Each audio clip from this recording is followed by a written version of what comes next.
Session 12, Network Data Storage, meaning storing the data on network attached devices. So agenda of the session is enterprise data storage techniques, clustering, network attached storage, and storage area network implementation. Lab 2 and Lab 3 are for this session only. Lab 2 talks about this and Lab 3 talks about this. So you will implement them on Linux. Enterprise class storage. Enterprise storage is a broad category that includes products and services designed to assist large organizations with saving and retrieving digital information. Enterprise storage can handle large volume of data and large number of users. It usually involves centralized storage repositories such as storage area network (SAN) or network attached storage (NAS) devices. Enterprise storage can be broken down into several categories. Enterprise storage devices utilize similar technologies as consumer and small business storage solutions. Enterprise data storage generally offer higher reliability, availability, and scalability. Though it is expensive than consumer or small business storage because it requires more time and expertise to set up. But the benefits of this enterprise storage: on-premises enterprise storage is that the organization retains complete control of the hardware and the data, satisfying some security and compliance concerns. On cloud-based enterprise storage simplifies the storage management and may lower cost in some cases.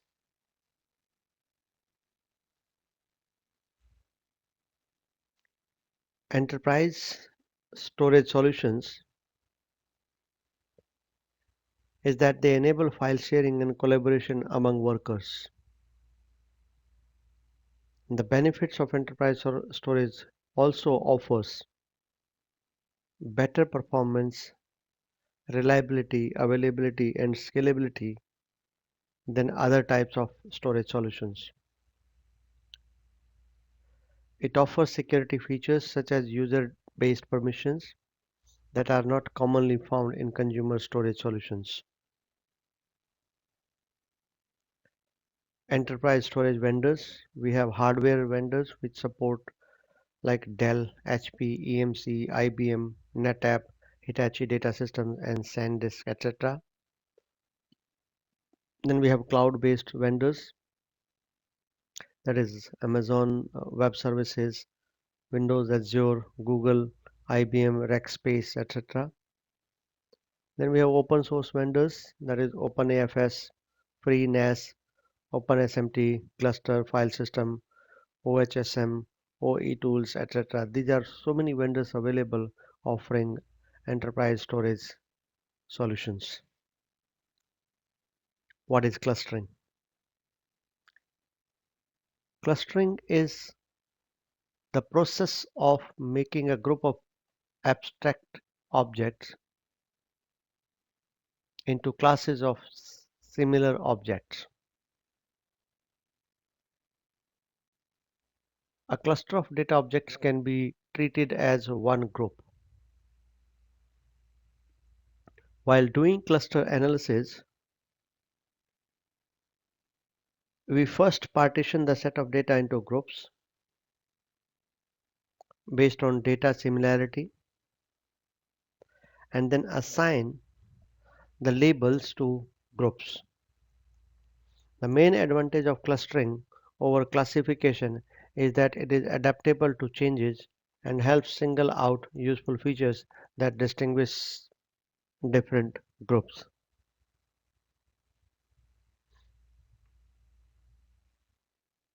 Clustering methods can be classified into following categories: clustering based on partitioning, that is partitioning method; clustering based on hierarchy, that is hierarchical method; density based methods; and grid based methods. Partitioning method. Suppose we are given a database of n objects, and the partitioning method constructs k partitions of data. N as objects, k partitions. Each partition will represent a cluster, and k less than equal to n. It means that it classifies the data into k groups which satisfy the following requirement. Each group contains at least one object, and each object must belong to exactly one group. In hierarchical method, this method creates a hierarchical decomposition of the given set of data objects.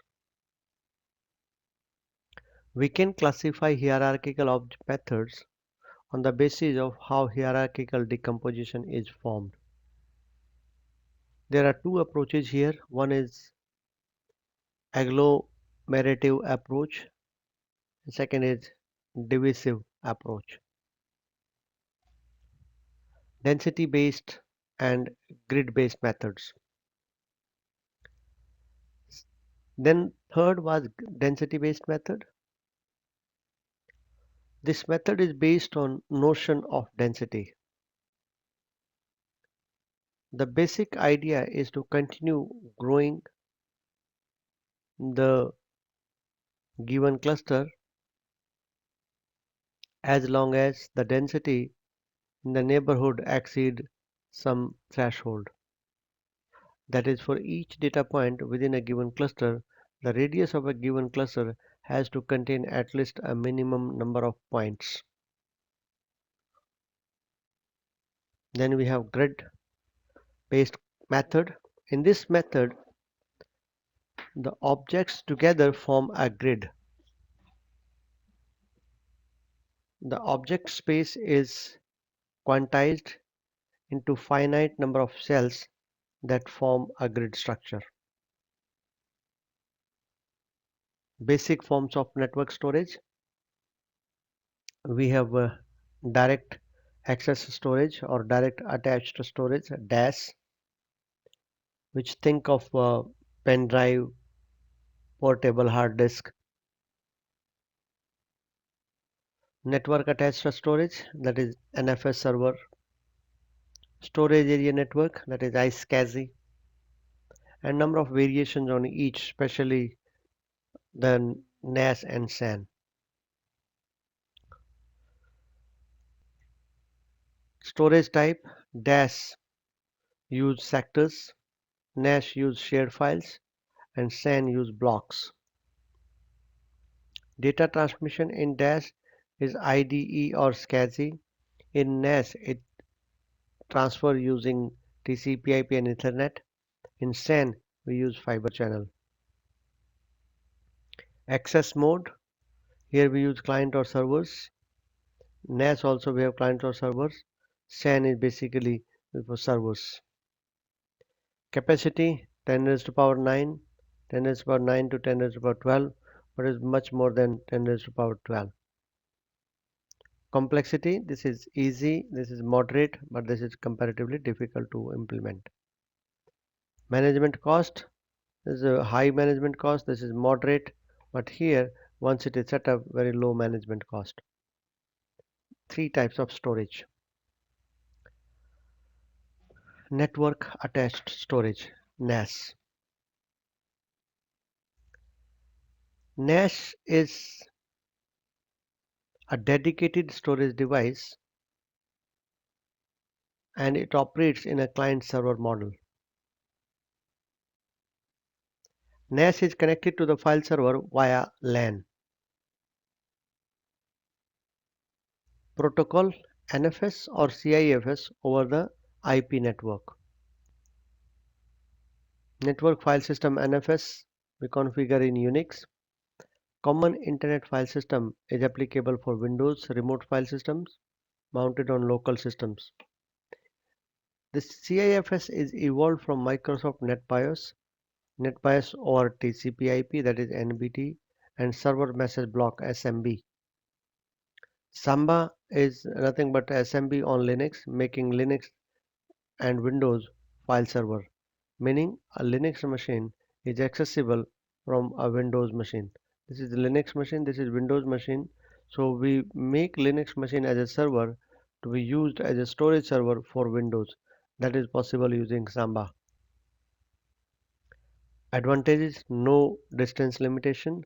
Disadvantage: speed and latency. And weakness is security. I'm talking about the NAS. NAS is a computer connected to a network that only provide the file-based data storage services.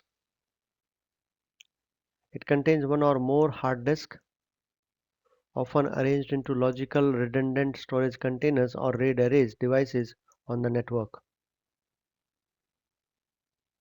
Usually used in place of dedicated file servers. Manufacturers of NAS are HP, NetApp, Dell, Cisco, Sun Microsystems. These are manufacturers. It is connected on a LAN network. Specialized storage devices or group of storage devices providing centralized fault-tolerant data storage over a network. So this is the hardware-based NAS I was talking about.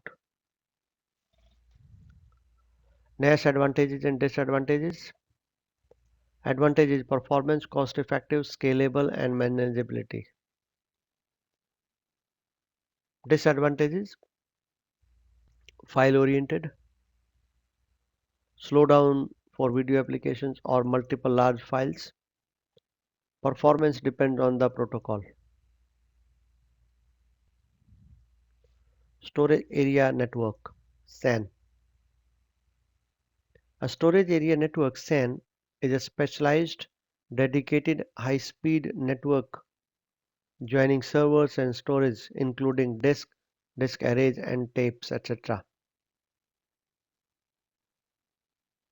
Storage or data store is separated from the processor and separated processing. High capacity, high availability, high scalability, ease of configuration, and ease of reconfiguration are the advantages of storage area network. It uses fiber channel fiber technology. Data from multiple servers is stored in dedicated area called logical unit number. It facilitates direct high-speed data transfer between servers and storage devices. The benefits of SAN: storage consolidation, data sharing, non-disruptive scalability for growth, improved backup and recovery, LAN-free and server-free data movement, high performance, high availability server clustering, data integrity, disaster tolerance, cost effective, definitely, total cost of ownership TCO. SAN components: host HBA, SAN cables and connectors, that is multi-mode, single mode, copper, and ST or SC or LC. Then SAN switches, workgroup and directors. Then SAN zoning, hard zoning, soft zoning, and mixed. Then zone set and storage arrays. SAN advantages and disadvantages. Advantages of SAN are simplified storage administration, ability to boot itself and expand the storage capacity, low cost of storage management, instant and real-time information, and disk mirroring. Disadvantages: poor implementation results in performance bottlenecks, difficult to keep backup of data in case of breakdown, and little more expensive. NAS versus SAN. Traditionally, NAS is used for low volume access to large amount of storage by many users, and SAN is a solution for terabytes of storage and multiple simultaneous access to files such as streaming of audio and video. The lines are becoming blurred between the two technologies now, and while SAN versus NAS debate continues, the fact is both technologies complement each other. IP SAN protocols. iSCSI is what we use. We are going to implement it. We use IP protocol, that is same stack, IP, TCP. This is new serial SCSI. One extra layer is added and standard SCSI commands and operating system and applications. So what we have is we add extra information on the packet, and the packet which used to travel directly in the system bus now travel through TCP IP. In other words, what you can think of, the disk was locally connected earlier and the CPU is used to transfer the data through SCSI bus, small computer system interface with the processor. So it basically, the storage was two component. One are the media and second is the processor attached to it. And we used to send commands through SCSI data bus, small computer system interface. The only difference here is now we send the commands over TCP IP. So using TCP IP, we send same set of commands to remote data storage, and that is SCSI storage. What is the difference between NAS and SAN? Is a very important difference we need to understand here from the perspective of technical implementation. NAS or network file system, you cannot format. You can store your files and data, but you cannot make file system on it. You cannot create your own choice of file system like NTFS or EXFS, XFS or RazorFS or file system of your choice. However, in SCSI, it gives you block level access. The meaning is media access. And if we give you media access, which means that you can format it and you can make your own file system based on your need. So it goes one level down in terms of giving you rights and access. So these are different protocols for SAN, iSCSI, IFCP, and FCIP. That's all for this session. Thank you. Yum install NFS utils-y. This will install the packages required for NFS server. It's quite interesting thing. See, now it works. Start NFS server RPC bind and then enable NFS server and RPC bind. You can also check the status now, whether they are running or not. Status. So you see both the services are running. So you are good, your server is configured. Now what you need to do is you need to configure and create shares. This is how do you set up NFS server. So just create any directory, mkdir, for example, NFS share. Just an example, you can create any directory anywhere. So make this directory mkdir under root nfsshare NFS share and give permission so that everybody can access it. Chmod 777 NFS share. So permissions are granted. NFS share. But this is different. No, this is same thing actually. This create a simple thing. It should be one. And create this one file for exports. That is called etc exports. So open this. Oh God. vi/etc/exports. And here you have to specify the details of your file, that is /nfsshare, that is the directory, and with whom you want to share you specify where it will be accessible from. NFS share, so this is the IP address and the permissions and the rights. This is how easy to configure this server. So this is the IP address of our tester machine 10.10.0.101.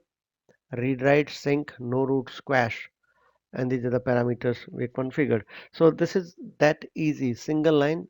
We call it as share name or folder name which will be shared, and this is the network or networks or server or servers and nodes and clients through with which we want to share it, and the permissions in this, and that's it, nothing else. So NFS share, we give the IP address. These are options which are explained here that you can go through. And now open the firewall ports. We execute all these commands in one go. Firewall CMD, add service, mount D. So I'm executing this. Then another service, RPC bind. Then one more service, NFS, and reload the firewall. Now you are good. Now you can go to tester machine and verify the functionality. This is client. Mount share directory on NFS cloud. So now at our NFS client end, we need to mount the directory in our server and access it locally. To do that, we first need to find out what shares are available on the remote server or NFS server.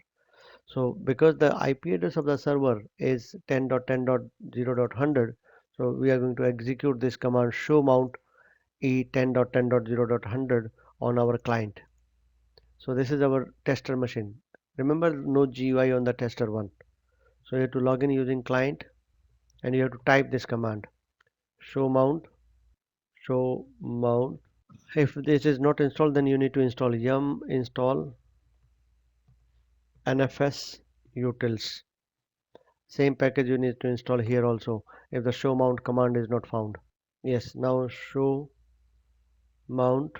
Yes, now you can see that -e and the IP address 10.10.0.100, and you can see export list for 10.10.0.100, but nothing is visible right now.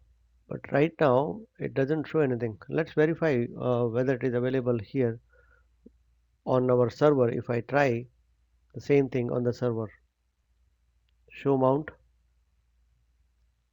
come on, nothing is visible. How come? Oh, we need to restart the service. Sorry, we need to restart the service. So restart and then verify. Now you can see that, because after configuring you need to restart the service, and you see this now share is visible. Same thing if I try on client, and now you see that is also visible on the client also. Earlier it was not available. So restart of the service was mandatory. NFS share is visible on the client side, and I can verify that now. So remember that after configuring it you need to specify the service restart. Now make a directory on your local machine. Interestingly, you can connect it directly in another tab using SSH tester1, and you can supply the username and password. In my case, I've configured key based authentication, and I can directly work here on tester1. I'm working on tester1 now. Tester1. So I can make the directory, sorry, mkdir slash mnt. In fact, directly I can mount it. You can see that what is given here is make a directory and then mount it. So let's mount it slash mnt slash nfs share. So good thing is I can work directly from the GUI based machine after connecting through SSH. mkdir mnt nfs share, and now I can mount the export done from the server here locally on my tester machine. Mount type is NFS from the remote machine 10.10.0.100, which is server, this folder, and at this location. Once it is mounted, I can go to this file NFS share mnt NFS share, and I can create any file here like touch abc file 2 mkdir testdir ls-al. So we have one directory and two files